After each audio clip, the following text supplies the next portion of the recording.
नमस्कार दोस्तों, OCN network में आपका स्वागत। राहुल गांधी अमेरिका या लंदन के दौरे पर हों और कंट्रोवर्सी खड़ी ना करें, कुछ ऐसी बातें ना करें जो देश की जो सौल है, जो आत्मा है, उस पर प्रहार होते हुए दिखाई ना दे। देश के भीतर जो हार्मनी है, जो सद्भावना है, जो प्यार है, जो अंडरस्टैंडिंग है, विविधता में जो हमारे यहाँ की सुंदरता है, उस पर कोई चोट ना हो, या जो हमारे यहाँ के सिस्टम हैं, जो डेमोक्रेसी के आधारभूत स्तंभ हैं, उन पर वो प्रहार ना करें या सवाल खड़े ना करें, ये कैसे हो सकता है? और ये हम बरसों से देखते हुए आ रहे हैं। ये हमने उनकी लंदन यात्रा के समय भी देखा है। ये इससे पहले उनकी अमेरिका यात्रा के समय भी देखा है। जब-जब वो विदेशी धरती पर जाते हैं, तो हमेशा उनका जो रवैया रहता है, वो ऐसा ही रहता है और वो भारत को बदनाम करने की कुचेष्टा करते हैं, कुटिल नीति पर काम करते हैं। आखिर इसके पीछे उनका मकसद क्या है? एक मकसद और उनका मर्म ये समझ में आता है कि वो कुंठित हो चुके हैं। उनको पता है कि सीधे-सीधे रास्ते चल कर के वो कभी कामयाब नहीं हो सकते हैं। देश की जनता उनको सीरियसली लेती ही नहीं है। दूसरी वजह ये हो सकती है कि वो वास्तव में अब भारत विरोधी, राष्ट्र विरोधी ताकतों के हाथों का खिलौना बन चुके हैं और इस रास्ते पर चल कर के वो किस तरफ जाना चाहते हैं, क्या हासिल करना चाहते हैं। आज इसी मुद्दे पर चर्चा करेंगे। कुछ और उनके बयान आए हैं, उन बयानों पर चर्चा करते हुए सीधे जुड़ लेते हैं। प्रयागराज से मेरे साथ जुड़ रहे हैं अनुपम मिश्रा जी। अनुपम जी, बहुत स्वागत है आपका। नमस्कार। नमस्कार सर। अनुपम जी, सबसे पहले तो चौंकाने वाला एक बयान सुन लेते हैं जो राहुल गांधी ने कल अमेरिका में दिया है। Understand what the fight is about. Fight is not about politics. That is superficial. What is your name? Brother here with the turban? What is your name? Balinder Singh. The fight is about whether he, as a Sikh, is going to be allowed to wear his turban in India. Or he, as a Sikh, is going to be allowed to wear a kada in India. Or he, as a Sikh, is going to be able to go to a Gurdwara. That's what the fight is about. And not just for him, for all. अनुपम जी, ये हम Britain के बारे में भी सुनते थे, America के बारे में भी सुनते थे, अफ़गानिस्तान के बारे में भी सुनते थे, दुनिया के कुछ दूसरे देशों के बारे में भी कि सिखों पर हमला हुआ है, नस्लीय हमला हुआ है। उनकी चूँकि वो पगड़ी पहने हुए थे या कृपाण रखे हुए थे, तो उन पर अटैक्स हुए हैं। ये भारत में कब राहुल गांधी ने देखा कि किसी को कड़ा पहनने पर धिक्कारा गया हो, मारा-पीटा गया हो, पगड़ी पहनने पर रोका गया हो या गुरुद्वारे जाने से रोका गया हो या जो भी धार्मिक उनके कामकाज होते हैं, उसमें किसी तरह की बाधा डाली गई हो। यहाँ तक कि ऐसे भी सीन हमने देखे हैं पिछले दिनों। प्रधानमंत्री आवास में जब सिखों का प्रतिनिधिमंडल मिलने के लिए गया, तो एसपी जी ने बाहर उनके कृपाण और तलवारें वगैरह नहीं रखवाई, उनको उनके साथ अंदर जाने दिया गया। इस तरह की चीज़ें, और कौन नहीं जानता है कि प्रधानमंत्री नरेंद्र मोदी खुद जब भी गुरुद्वारों में जाते हैं, तो पग पहन कर के जाते हैं, पगड़ी पहन कर के जाते हैं। खुद इनके प्रधानमंत्री मनमोहन सिंह का भी मेरे पास एक चित्र है, वो भी अपने साथियों के साथ एक गुरुद्वारे में प्रवेश करते हुए दिखाई दे रहे हैं। एक एक विजुअल और देख लेते हैं प्रधानमंत्री नरेंद्र मोदी का, वो पगड़ी पहने हुए एक गुरुद्वारे के भीतर हैं।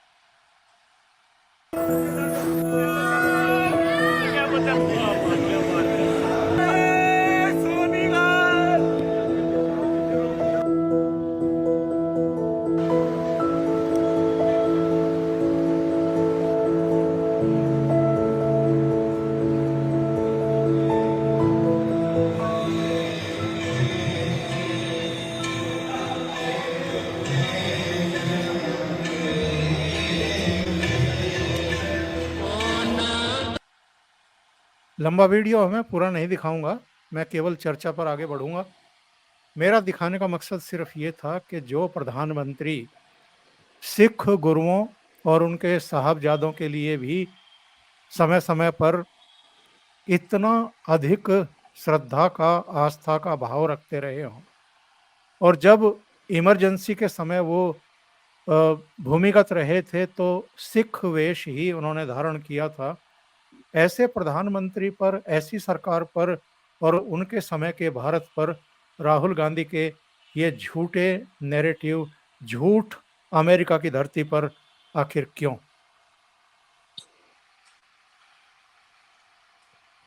ओंकार जी, देखिए, आप मेरे सीनियर हैं, मैं आपसे एक बात कह रहा हूँ।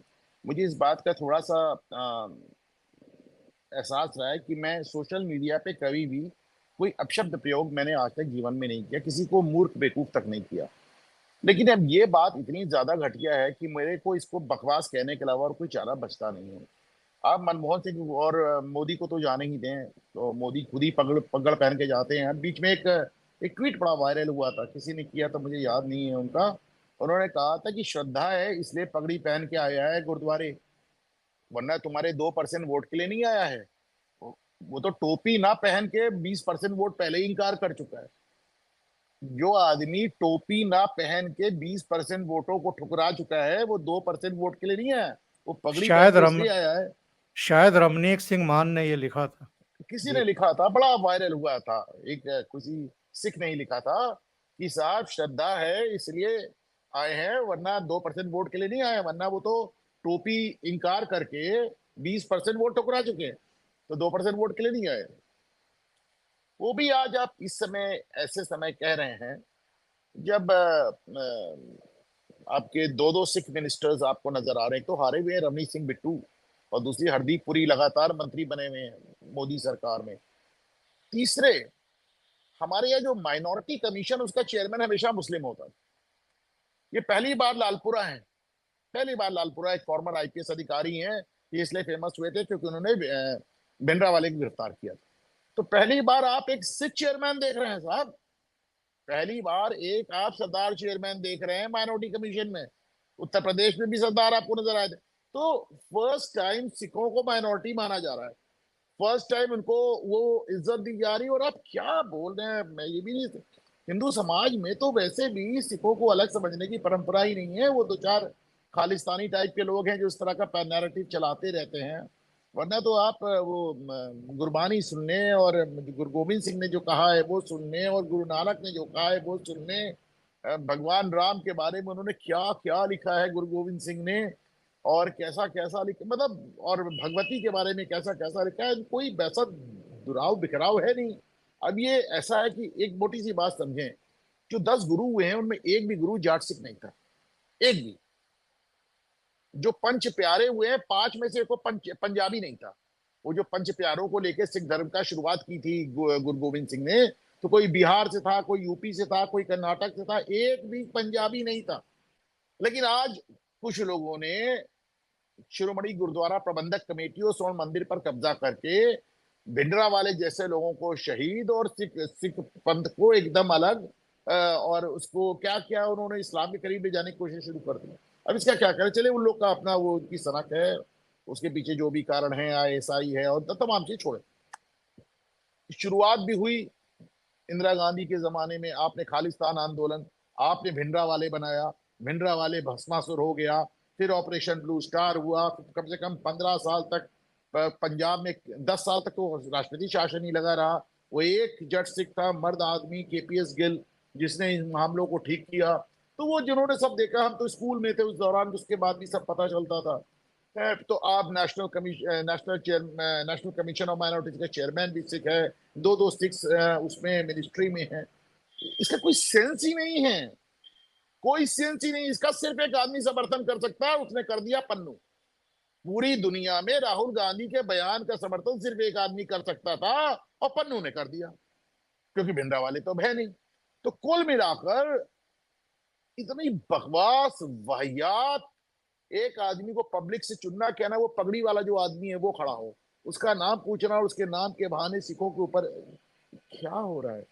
मतलब अभी, मतलब ठीक है, राहुल गांधी तमाम चीजें कर रहे हैं। आज जाके इल्हान उमर से मिल रहे हैं।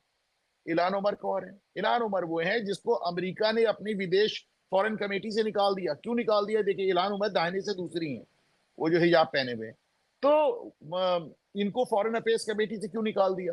क्योंकि भाई पहले ये पाकिस्तान पहुंच गई, इमरान खान के साथ खड़ी हुई, और कश्मीर पे ढेर सारे भारत विरोधी और पाकिस्तान समर्थक बयान दिए कि कश्मीर पाकिस्तान का है।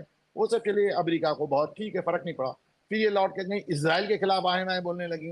उनका बस चले तो इसराइल को ही खत्म कर दे। इनको फॉरेन, ये रेयरेस्ट फर्स्ट टाइम एक सेनेटर को आपने फॉरेन अफेयर्स कमेटी से बर्खास्त कर दिया, कहीं इस लायक नहीं यहाँ पे रहे, आप जाके उनसे मिल रहे हैं। भैया बस अब आईएसआई के जनरल्स के साथ फोटो इनकी आना बाकी है, बाकी तो सारे तीर्थ ये कवर कर चुके हैं। ओंकार जी, एक बयान सुन लेते हैं साहब। सिखों के प्रतिनिधि हैं और चर्चित चेहरे हैं। अमेरिका में सिखों के प्रति बहुत ही नफरत भरी और भद्दे किस्म की शब्दावली का इस्तेमाल किया है, जहां उन्होंने कहा कि भारत में आज इस बात की लड़ाई है कि सिख दस्तार पहन पाएगा या नहीं, वो कड़ा ककार पहन पाएगा या नहीं, और वो गुरुद्वारे जा पाएगा या नहीं। मैं इसकी जहां कड़े शब्दों में निंदा करता हूं, वहीं राहुल गांधी जी को बताना चाहता हूं, ये सपने जखरिया खान से लेके, अब्दाली से लेके, औरंगजेब से लेके, गोरों से लेके कांग्रेस ने सबने पाले थे। हमने इन सपनों को चकनाचूर किया है। सिख की दस्तार को हाथ नहीं डालने का सपना देख सकता, सपना भी नहीं देख सकता। और आप अपनी गंदी राजनीति करने के लिए, नफरत भरी राजनीति करने के लिए, देश को बांटने के लिए, समाज को बांटने के लिए, धर्म को बांटने के लिए इस हद तक चले गए हैं कि आज आप ये कहते हैं कि भारत के अंदर दस्तार सुरक्षित नहीं है, भारत के अंदर कड़ा कृपान सुरक्षित नहीं है, भारत के अंदर सिख सुरक्षित नहीं है और गुरुद्वारे सुरक्षित नहीं है। ये बहुत ही घटिया किस्म के अल्फाज भी यदि मैं इसकी कड़े शब्दों में निंदा करता हूं। भारत के प्रधानमंत्री नरेंद्र मोदी जी जो खुद सिर पर दस्तार सजाकर गुरुद्वारे जाते हैं, हमारे भारत में दस्तार का वो सम्मान है। इस भारत के अंदर देश के सबसे बड़े पदों के ऊपर, चाहे राष्ट्रपति हो, प्रधानमंत्री हो, सेना चीफ हो या चीफ जस्टिस हो, उन सब के ऊपर सिख बैठे हैं और हम देश के लोगों को फक्र है, देश के लोगों को मान है सिखों के ऊपर। लेकिन आप अपनी नफरत भरी और गंदी राजनीति के लिए जिस तरह से दस्तार को, कड़े और कृपान को और गुरुद्वारे को आज आपने इस्तेमाल करने की कोशिश की है, मैं फिर से इसकी कड़े शब्दों में निंदा करता हूं और बताना चाहता हूं आपके मन के अंदर जितनी नफरत है सिखों के प्रति, इसलिए सिखों के कातल जगदीश टाइटलर और कौन बोले मैं थे क्या साहब? बता बड़ा जबरदस्त बयान था। आई लव दिस बिल्कुल, स्टेटमेंट। बड़ा, कौन सा आप थे ये मनजिंदर सिंह सिरसा हैं। अच्छा, सिरसा। और ओके ओके ओके। जी जी एक इनमें दो बातें इसमें गौर करने की। पहली बात जी जी कि भारत में गुरुद्वारे सुरक्षित नहीं थे सिर्फ एक दौर में, सिर्फ एक दौर में, वो 1984 के दौर में जब सिखों का कत्लेआम हो रहा था। दूसरी बात इन्होंने बड़ी अच्छी कही कि आपके अंदर की वो जो नफरत है वो निकल कर आ गई है, क्योंकि दिल में तो है ना कि मेरी दादी को मारा, तो वो नफरत निकल के आ गई। और वो तब निकल के आ गई जब आप बार बार टाइटलर को सामने ले आते हैं। वो बूढ़ा हो चुका है टाइटलर, आप उसका पीछे नहीं छोड़ पा रहे हैं, क्योंकि टाइटलर में आपको अपना एक ऐसा आदमी नजर आता है जिसने सिखों का कत्लेआम किया था। ये आपकी टाइटलर से मोहब्बत की वजह है। ओंकार जी, और साहब कौन नहीं जानता है, अफगानिस्तान में जब गुरुद्वारे निशाने पर थे तालिबान के, आतंकवादियों के, तो वहां से गुरु ग्रंथ साहब को कैसे सुरक्षित भारत लाया गया था। जो वहां बचे हुए गुरु ग्रंथ साहब थे और उनके साथ जो सिख संगत थी उनको लाया गया। और हरदीप सिंह पुरी केंद्रीय मंत्री सिर पर उन धार्मिक ग्रंथों को सिर पर लेकर के हवाई अड्डे से बाहर आए थे। इस तरह का सोचिए, परसेप्शन, इस तरह का परसेप्शन। भारत सरकार का केंद्रीय मंत्री, भारत सरकार हवाई जहाज भेज के जो वहां गिने चुने सिख है उनको निकालती है, गुरु ग्रंथ साहिब को निकालती है, उनको सर पे रख के भारत सरकार का केंद्रीय मंत्री जो नरेंद्र मोदी प्रधानमंत्री का प्रतिनिधित्व कर रहा था, वो अपने सर पे गुरु ग्रंथ साहब लेके आता है। नहीं, देखिए मेरी बात ये तो मैं मानता हूं कि किसी को आप ये लाइन आप बेच ही नहीं सकते। ये जो बकवास हुई है, ये तो मेरे ख्याल से वो कांग्रेसी भी अकेले में सर पीट रहे होंगे। मैंने कई बार, ओंकार जी आपको बताऊं, कई बार मैंने कांग्रेस के में तो बड़े बड़े कांग्रेस नेताओं से संबंध रहे हैं, कई बार उनको अकेले में अपने बाल नोचते और सर पीटते देखा है कि यार ये क्या बोल देता है, हम लोग निभाना हमको पड़ता है यार, डिफेंड हमको करना पड़ता है। तो इनकी इस बकवास पे मैं, यकीन माने, अजय इनकी जो पार्टी के सिख नेता हैं वो कहां जाएंगे? वो किसको मुंह दिखाएंगे? क्या मनमोहन सिंह सामने आके ये बयान दे सकते हैं जो राहुल गांधी ने दिया है? क्या मनमोहन सिंह कह सकते हैं कि हाँ मुझे पगड़ी पहनने में दिक्कत आ रही है, गुरुद्वारा पे जाने में दिक्कत आ रही है? तो क्या आप बोल रहे हैं? तो ये एक ऐसी लाइन है जिसपे किसी को भी कोई बहस का मुद्दा ही नहीं है, आप इसको समझे। अंतर सिर्फ इतना है ओंकार जी कि सिर्फ एक शख्स इनकी इस बकवास को मान्यता प्रदान कर सकता था, वो है पन्नू आतंकवादी, और उसने कर दिया। उसका तो बयान आ गया साहब। उसने तो अपने बयान में कहा है कि राहुल गांधी ने जो कहा हम उसका समर्थन करते हैं। 1947 से ही सिखों पर तरह तरह की बंदिशें भारत में लगाई गई हैं और हम इसको इसीलिए तो हम खालिस्तान की मांग कर रहे हैं, जनमत संग्रह करवा रहे हैं। इसको इस तरह समझें कि आतंकवाद, खालिस्तानी आतंकी पन्नू का समर्थन आ गया, कश्मीरी आतंकी, उसको आतंकी जिहादी मैं कहता हूं, इल्हान उमर जिसको अमेरिकी सरकार ने जिहादी मान के बर्खास्त कर दिया, उसका भी राहुल गांधी को समर्थन आ गया। अराजकतावादी जॉर्ज सोरोस का भी राहुल गांधी को समर्थन आ गया। पाकिस्तान से तो बाकायदा इनके लिए आम आते हैं और पाकिस्तानी मंत्री ट्वीट करते हैं कि राहुल गांधी जीत जाए, वहां से तो बाकायदा ऑफिशियली इनके लिए आम आ रहे हैं। चीन से ये ऑलरेडी गुप्त समझौता करके बैठे हैं। और कोई आपको भारत का, देश का कोई दुश्मन नजर आता है क्या साहब, जिससे इनके संबंध और जाति ताल्लुकात और बहुत घनिष्ठता ना हो? मुझे तो लगता है कोई बचा ही नहीं। एक आमतौर पर शांत रहने वाले डिफेंस मिनिस्टर राजनाथ सिंह, वो भी फट पड़े हैं। उनका एक बयान मैं देख रहा था, दर्शकों से साझा करता हूं। लोकसभा में नेता प्रतिपक्ष श्री राहुल गांधी अपने विदेश दौरे के दौरान जिस तरह की भ्रामक, निराधार और तथ्यहीन बातें कर रहे हैं, वो बेहद शर्मनाक और भारत की गरिमा को ठेस पहुंचाने वाले हैं। उन्होंने कहा कि भारत में सिख समाज को गुरुद्वारों में पगड़ी पहनने की इजाजत नहीं है। उन्हें उनके पंथ के अनुरूप व्यवहार करने से रोका जा रहा है। ये बात एकदम बेबुनियाद और सच्चाई से कोसों दूर है। भारत की संस्कृति की रक्षा करने में सिख समाज की जो बड़ी भूमिका रही है, उसको पूरा देश मानता है और उनका सम्मान करता है। उनके बारे में इस तरह की मनगढ़ंत बातें करना विपक्ष के नेता को शोभा नहीं देता। राहुल जी का यह दावा कि एनडीए सरकार आरक्षण को समाप्त कर देना चाहती है, एकदम निराधार। हमारे प्रधानमंत्री जी ने दलितों, पिछड़ों और आदिवासियों के कल्याण और विकास के लिए आरक्षण की व्यवस्था को मजबूत किया है। इसी तरह भारत चीन सीमा विवाद को लेकर भी जिस तरह के दावे उन्होंने अमेरिका की धरती पर किए हैं, वे भ्रामक और तथ्यों से परे है। लगता है मोहब्बत की दुकान चलाते चलाते राहुल झूठ की दुकान खोल करके बैठ गए हैं। इस तरह की गलत बयानी से राहुल जी को परहेज करना चाहिए।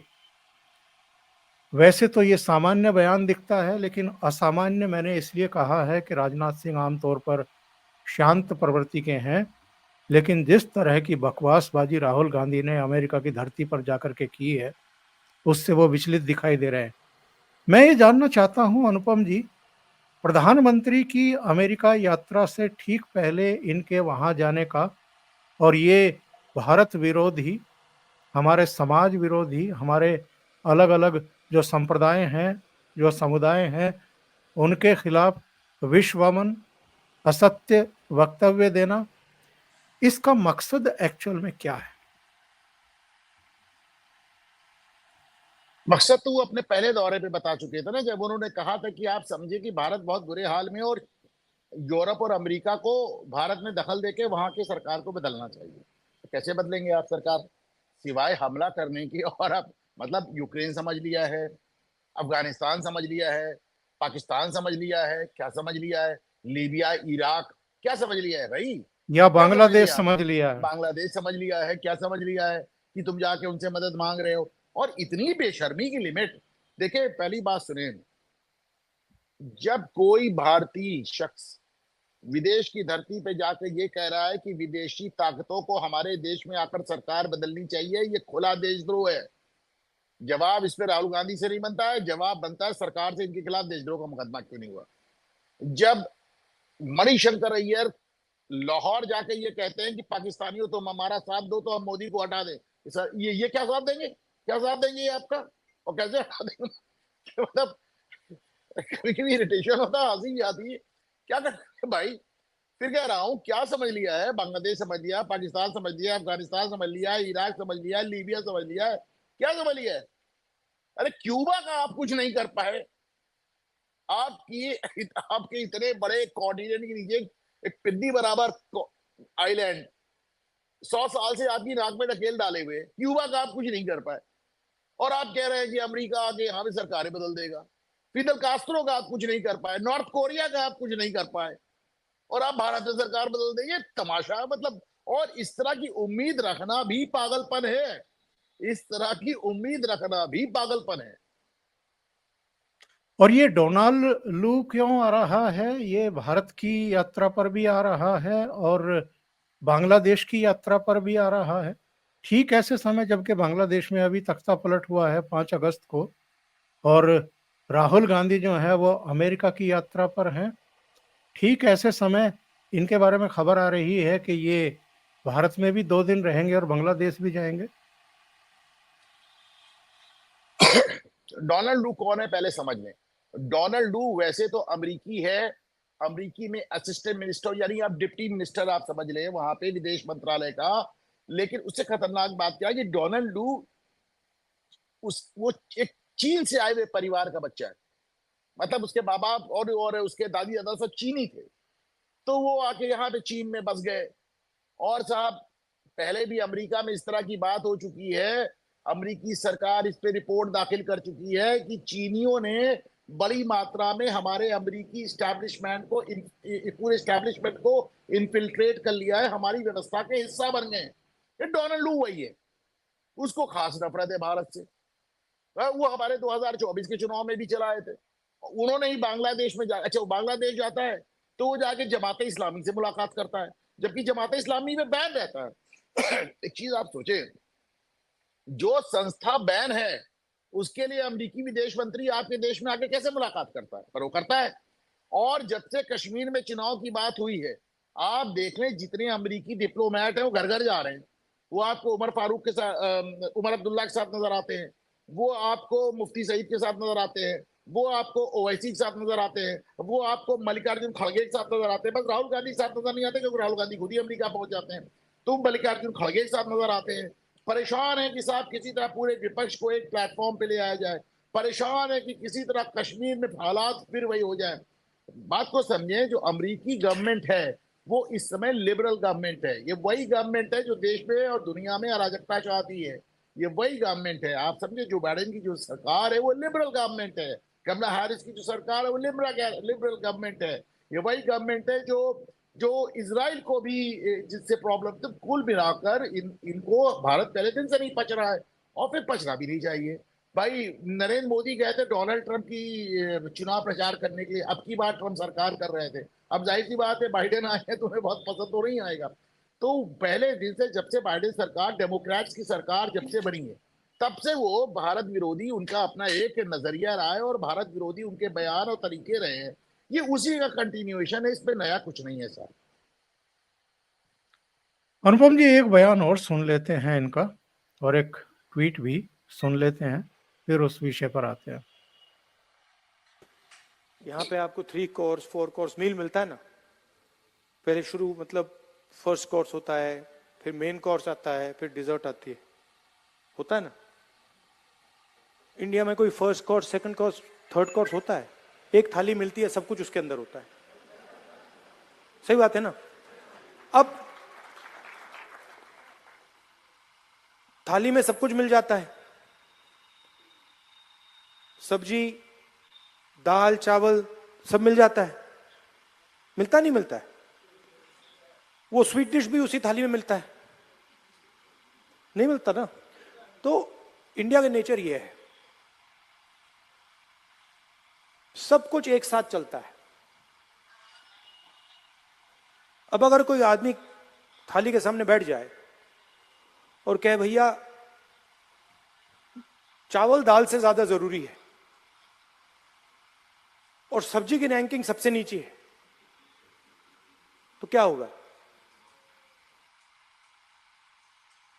माथा पीट लेने की इच्छा होती है इनके इस तरह के बयान सुनकर के। कहना क्या चाहते हैं, कुछ समझ में आया क्या अनुपम जी? मैं बताता हूँ कहना क्या चाहते हैं। उनसे एक स्टेज पे एक मॉडरेटर ने सवाल पूछा कि साहब आप यूक्रेन के युद्ध में और गाजा के युद्ध में आप अमेरिका की क्या भूमिका देखते हैं।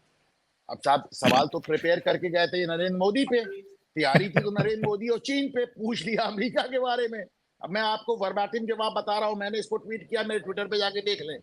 बोले अमेरिका महान लोकतंत्र है, अमेरिका की बड़ी भूमिका है, लेकिन चीन में जो हो रहा है, चीन में जो मैन्युफैक्चरिंग हो रही है उसका क्या करें। मतलब पागलपन की लिमिट भाई। वो आपसे पूछ रहे हैं अमेरिका की गाजा और यूक्रेन में क्या भूमिका है, और आप चीन में कह रहे हैं चीन का जो मैन्युफैक्चरिंग सेक्टर है, चीन का जो निर्माण क्षेत्र, आउट ऑफ सिलेबस क्वेश्चन आ गया, आउट ऑफ सिलेबस क्वेश्चन आ गया। अरे ये सवाल तो तैयार ही नहीं किया था, कहीं की बात कहीं, मतलब कोई बेसिर पैर। मैं आपको फिर से कह रहा हूं कारजीत, मैं ईमानदारी से कह रहा हूं, अब नाम नहीं ले सकते, मैं कैसे बताऊं आपको कितने बड़े बड़े कांग्रेसी नेताओं को मैंने अपने लिटरली माथा ठोकते और बाल नोचते देखा है कि इस पागलपन की बातों का क्या जवाब दे, इनको कैसे डिपेंड करें। कल तो स्टेज पे ही साहब जो सवाल पूछ रहे थे, वो तो जब इंडी अलायंस के बारे में सवाल पूछ लिया गया और ये आए बाएं साएं करने लगे, तो जरा भाव देखिए उनके। मैं चित्र दिखाता हूं दर्शकों नहीं को। नहीं, नहीं हाँ, उनके भाव पहले कान खुजा रहे थे, फिर मोजा ठीक कर रहे थे, फिर हंसी छुपा रहे थे, ये मॉडरेटर थे। यस, और ये पानी पीने लगे फिर जब गलत जवाब दे दिया, क्योंकि कुछ समझ में तो आ नहीं रहा था। इस ट्वीट की मैं बात कर रहा था। इसमें कहा गया है कि राहुल गांधी यूएस से जाकर के पगला गया है क्या। राहुल गांधी ने मीडिया में ज्यादा प्रभावशाली लोग ऊंची जाति से हैं ये कहा। क्या मतलब है ये सब बोलने का? कौन सा नैरेटिव सेट करना चाहते हो भाई? तो मीडिया पर ऊंचे तबके के ही लोगों का ये ऊंच नीच, ये गिरे हुए, ये उठे हुए, ये अमेरिका में जाकर के बातें करने का क्या मतलब है साहब? सर मैं उन लोगों से बिल्कुल डिसएग्री करता हूं। मैं उनकी बात बिल्कुल नहीं मानता हूं जिन्हें लगता है कि राहुल गांधी को अमेरिका जाके कुछ हो गया है।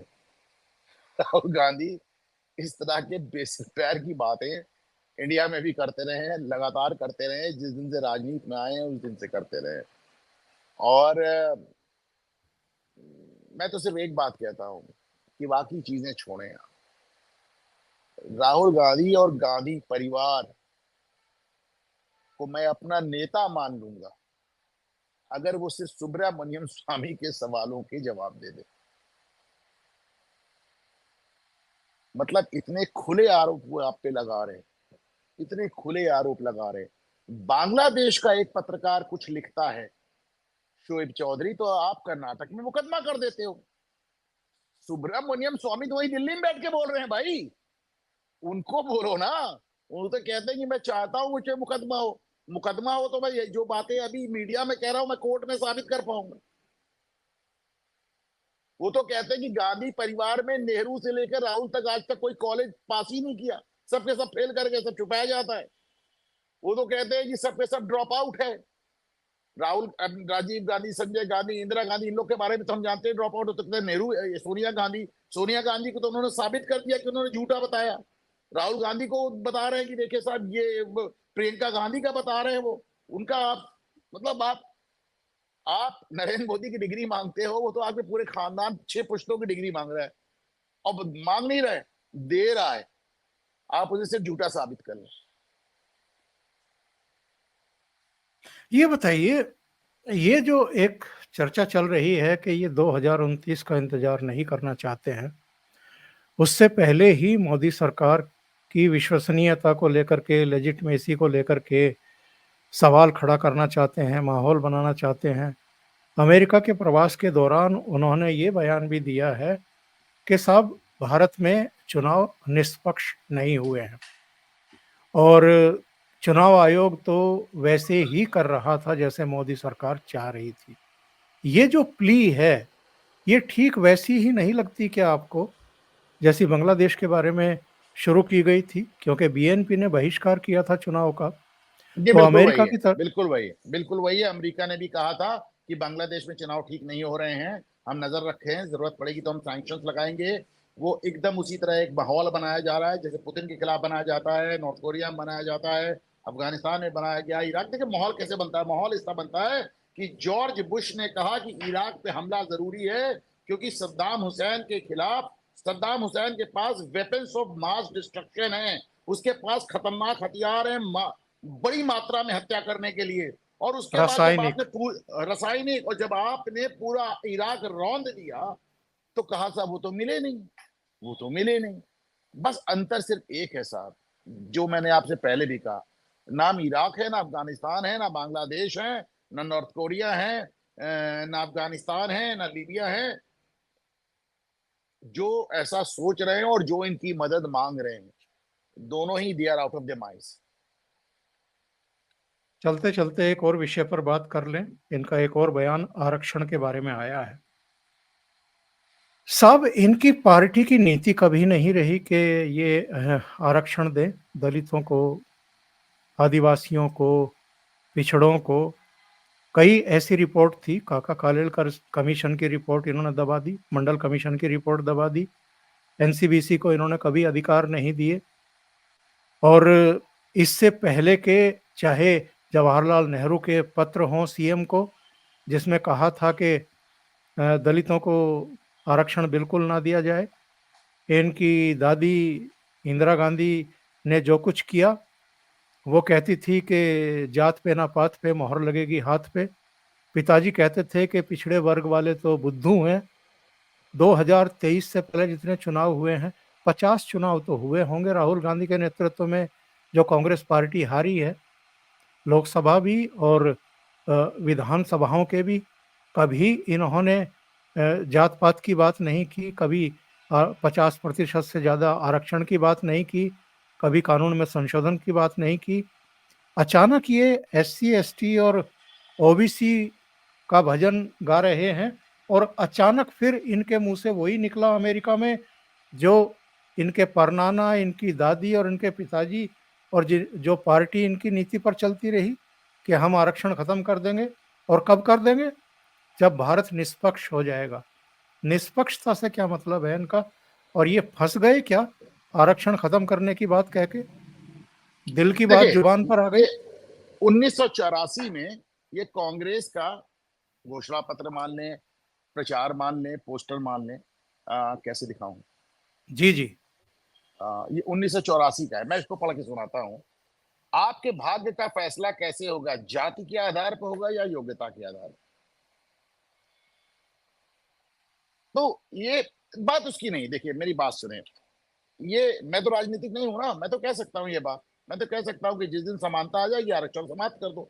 ऐसे ही तमाम लोग कह रहे हैं कि आरक्षण समानता आए नहीं आए, पहले इसको समाप्त कर दो। सबकी अपनी अपनी राय है, बात इसकी नहीं है। राहुल गांधी को कहता है कि जहां बैठो उसके मन की बात कर दो। वहां पे कुछ लोगों को लगा कि ये आरक्षण विरोधी है, तो उन्होंने आरक्षण विरोधी बयान दिया। मेरा मतलब कुछ और है। मेरा कहना यह है कि सिर्फ एक मोहन भागवत ने इतना कहा था कि आरक्षण की समीक्षा कर लो, और भाजपा का चुनाव हार गई। तो सवाल ये कि अगर यही बयान कोई और देता तो क्या होता। अच्छा, बयान सिर्फ आरक्षण पे नहीं है, इन्होंने ये भी बयान दिया है कि चीन ने हमारा इतना बड़ा भूभाग कब्जा करा है, जो कि दिल्ली का एरिया है, दिल्ली स्टेट का एरिया है। मतलब किस बेशर्मी से कहते हैं, जिस बात का सबूत नहीं है उसका बात कर रहे हो। और जो 1962 से अभी तक अक्साई चिन्ह तुम्हारे परदादा लेके बैठे हो, उसमें चर्चा नहीं करते हो यार। मतलब गजब की बात कर रहे हैं आप। दूसरी बात, एक चलते चलते ये जिक्र जरूर करेंगे कि साहब कांग्रेस के अंदर भी अब विरोध के सुर आने लगे हैं। हिमाचल प्रदेश में अनिरुद्ध सिंह का, मंत्री का जो बयान था संजौली की विधानसभा मस्जिद के की, भीतर, विधानसभा के विधानसभा भीतर। के भीतर मुख्यमंत्री की उपस्थिति में विक्रमादित्य सिंह के बगल में बैठ के विक्रमादित्य मुस्कुराते हुए नजर आए। जो बयान था कि मस्जिद अवैध है, गिराई जानी चाहिए, उसके बारे में मुझे एक लगता है कि उसको लेकर कांग्रेस का जो गांधी परिवार है ये पैनिक कर गया। तो आज जब प्रदर्शन हुआ तो मैंने देखा बड़ा जबरदस्त लाठीचार्ज हुआ था। बड़ा जबरदस्त लाठी चार्ज भी हुआ, वाटर कैनन भी हुआ, सब कुछ हुआ। बस मेरी सुक्खू सरकार से इतनी उम्मीद है कि गांधी परिवार को खुश करते करते कहीं वो 1990 के मुलायम सिंह बन के अयोध्या ना दोहरा दे। ओंकार जी।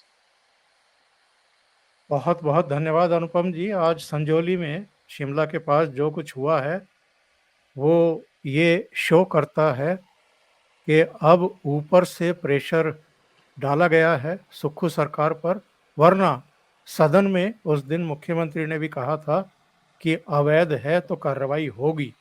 लेकिन तारीख कौन सी दिलवा दी गई नगर निगम के कमिश्नर के द्वारा? 5 अक्टूबर। इतनी लंबी तारीख दिलवा दी गई कि अगली सुनवाई 5 अक्टूबर को होगी। इतना संजीदा मामला, इतना संवेदनशील मामला, हजारों लोग सड़कों पर हैं, प्रदर्शन कर रहे हैं, अराजक तत्वों का जमावड़ा है संजौली के साहब पूरे 1 मिनट, मार्केट में। क्या करे नगर निगम? वो तो आरटीआई में लिख के दे चुका है अवैध है। वो तो आरटीआई में सरकार लिख के दे चुकी है अवैध है। और गौतम करके एक दलित व्यक्ति ने इस मामले को उठाया है, कमल बिल्कुल। गौतम उनका नाम है। हाँ, और उसको आज पुलिस ने पकड़ लिया, मैं देख रहा हूं। उनको सेवा से भी सस्पेंड कर दिया, सरकारी सेवा से। और सरकार इस पे वही उन्हीं ने आरटीआई डाली थी, कमल गौतम ने।